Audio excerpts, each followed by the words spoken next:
گاؤں کا ایک غریب لیکن ایماندار لکڑہارا تھا۔ وہ روز صبح جنگل سے لکڑیاں کاٹ کر لے آتا۔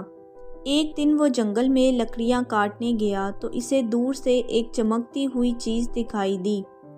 قریب جا کر دیکھا تو وہ چمکتی ہوئی چیز ایک انگوٹھی تھی۔ اس نے دائیں بائیں دیکھا مگر اسے کوئی نظر نہ آیا۔ اس نے آواز لگائی، کوئی ہے؟ یہ انگوٹھی کس کی ہے؟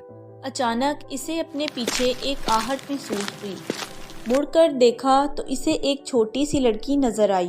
اس نے لکڑہارے سے کہا، یہ انگوٹھی میری ہے، یہ مجھے دے دیں۔ لکڑہارے نے اسے وہ انگوٹھی دے دی۔ اس نے پریشان ہو کر لڑکی سے کہا، بیٹی تم اس جنگل میں کیا کر رہی ہو؟ آؤ میں تمہیں گھر چھوڑ دوں۔ اچانک وہ لڑکی ایک خوبصورت پری بن گئی۔ کریم اسے دیکھ کر حیران رہ گیا۔ پری نے کہا، میرا نام سمسم پری ہے اور میں تمہارا امتحان لے رہی تھی۔ میں یہ دیکھنا چاہتی تھی کہ تم ایماندار ہو یا نہیں۔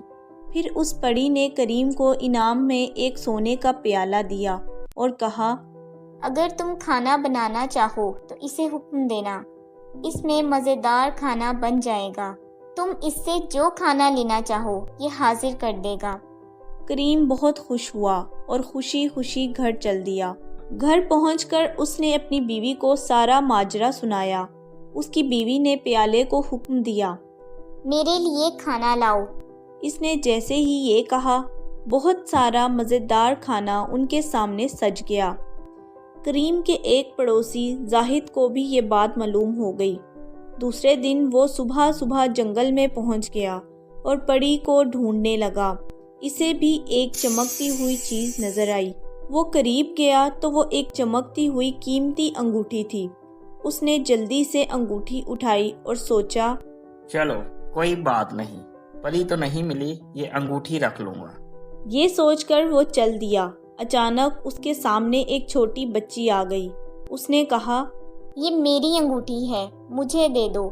زاہد نے کہا، یہ میری انگوٹھی ہے، میں تمہیں نہیں دوں گا۔ یہ کہہ کر زاہد بھاگنے لگا۔ اچانک اس کے سامنے ایک خوفناک شکل کی چڑیل آ گئی اور اس نے زاہد سے کہا، تم بہت لالچی ہو، یہ انگوٹھی مجھے واپس کر دو ورنہ تمہیں نہیں چھوڑوں گی۔